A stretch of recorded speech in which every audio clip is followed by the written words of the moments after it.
We'll start with James Ham. Hey, what's going on, Luke? It's good to see that your backdrop has cleared protocol and joined you in Orlando. How is practice going without De'Aaron Fox there, and sort of how is everything kind of feeling right now with the team? The team feels good still. So we missed De'Aaron. He was playing. He was playing at a high level, so we're looking forward to getting him back soon. But it's our job to keep working and getting better, no matter who we have with us. So I thought the guys today did another great job of really, playing hard, playing with some good pace, competing, getting after each other. It was a little too sloppy again, execution-wise, but overall great energy and effort again by the guys.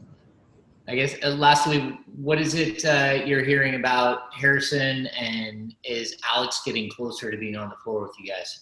Yeah, well, Alex he's in the protocol, so it's we're waiting just on hearing back on testing from both of those guys. Although I got to imagine with Alex, we'll get a look at him once he clears protocol, but it's gonna be a while of just conditioning, strength training, making sure his body's right before he gets out on the court and does some practice with us and contact. So. We're answer your question. We're waiting on protocol testing on both of those guys still. Sean Cunningham. Thanks. Hey, Luke, how's it going? Just wanted to see what you thought a weekend might be the most kind of encouraging sign you see around the team in these practices that gives you the most hope, I guess. Well, I think the competitive spirit and the attitude that these guys have. This is, coming to the bubble and no one really knew what to expect, and guys are away from their families, and it's different for everybody. So I think the fact that our guys continue to just show up and are excited about playing basketball and continue to have great attitudes and continue to roll with the punches of, hey, guys are coming in, guys are going to get hurt. We're not going to have our full, all the different things that are coming with being here in the bubble. Overall, the mental approach our guys has is very encouraging. And have you guys been able to? I know you don't have the full roster available yet, but have you been able to go through any kind of team scrimmage situation and kind of maybe take us through what that looks like if you have? Absolutely. We're for this first, since we've been here, we've kind of been going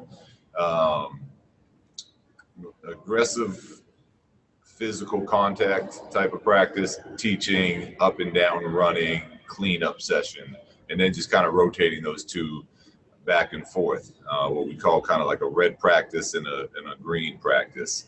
And every red practice we have, we scrimmage.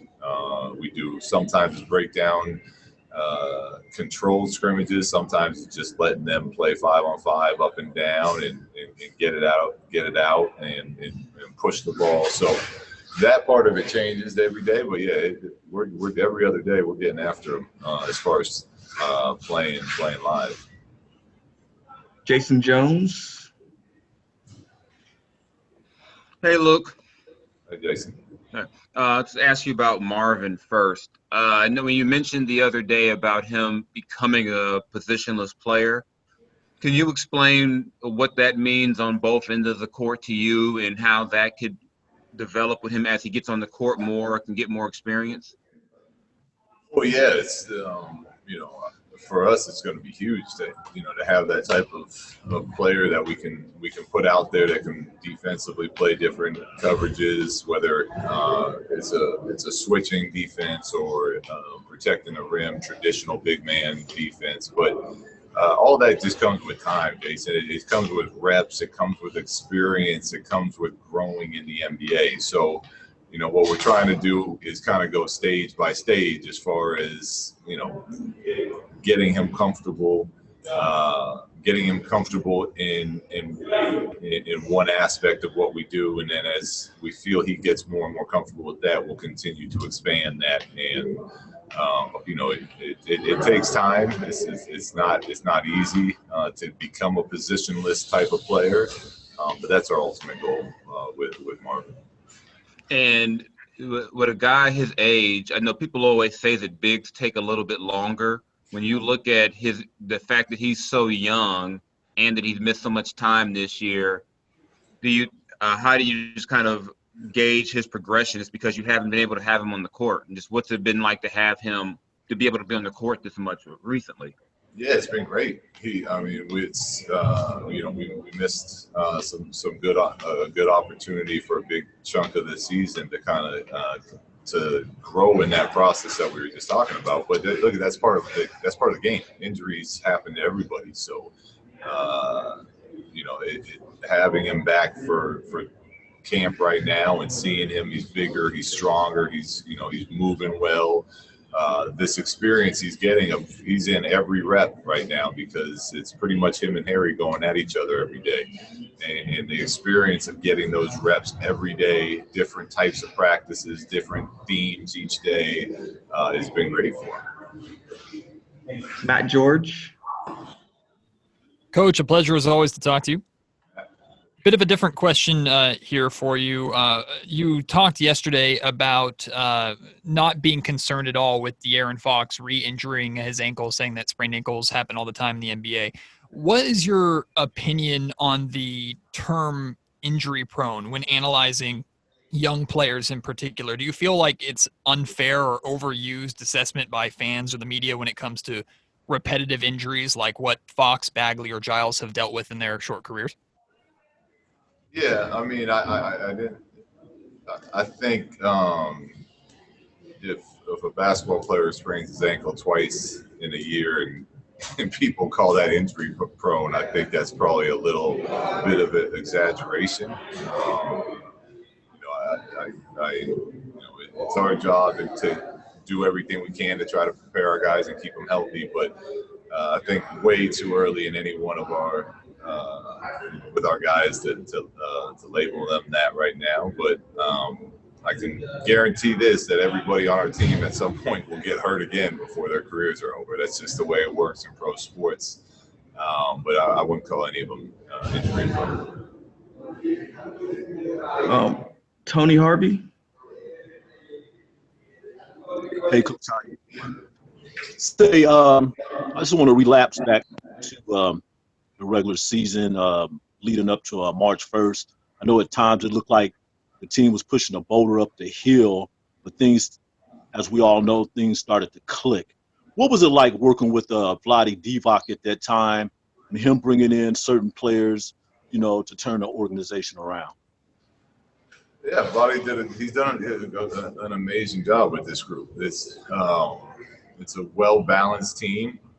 We got young players that we're very excited about what their future is going to look like and what that's going to mean our future looks like. We have vets that are great as far as helping to try to win now and to continue to mentor some of our young guys. And I think Vlade did a really nice job of staying active throughout the season and kind of, as we all got to know our new team, go out there and aggressively look to make little changes here or there to kind of help us keep moving in that direction. And guys like Alex Lynn and Bazemore and they came in and they really helped continue to push us where we were trying to get to.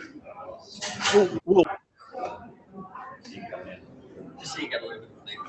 go to Marshall Harris.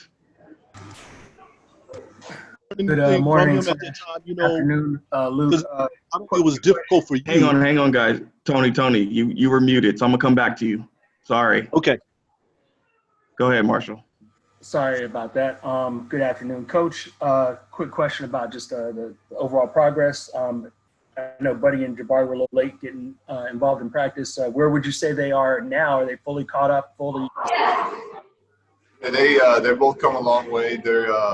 Buddy is cleared for contact. He was full participant today. Jabari's still doing all the drills that are not are non-contact. But we're looking to get him back fully engaged by Sunday or Monday as far as being full participant in practice. But both of them are gym rats. You know, they came. There's optional shooting at every night from 10 to midnight, and they were both there again last night. So they're both doing much better. Buddy's a full go right now. And to follow up, just because we are less than a week from the actual scrimmages, and you talked about to get up to speed as quickly as possible because of the position your team's in. How comfortable are you with where you are in regards to, just next Wednesday starting to play up? Yeah, we're comfortable where we're at. There's still a lot of stuff we're going to get in, a lot of stuff we got to keep cleaning up. But what I'm most excited about Wednesday is that we got to play against other people. Where it's this many days in a row of going against the same guys, everybody knowing the same terminology, and every play that you run, the other team knows. It gets exciting when you can actually get out there and do some of that against another team. So that's what we're looking forward to. Great, Tony. Last question for you. Yeah, thanks, Rasan, for letting me back in. Just a follow-up question, Coach Walton. What was probably one of the significant things that you learned through that process leading up to March 1st from Vlade Divac, where you could say, hey, things are looking brighter right now? Thank you, Vlade. We about to get it together. What's one thing that you probably can point out?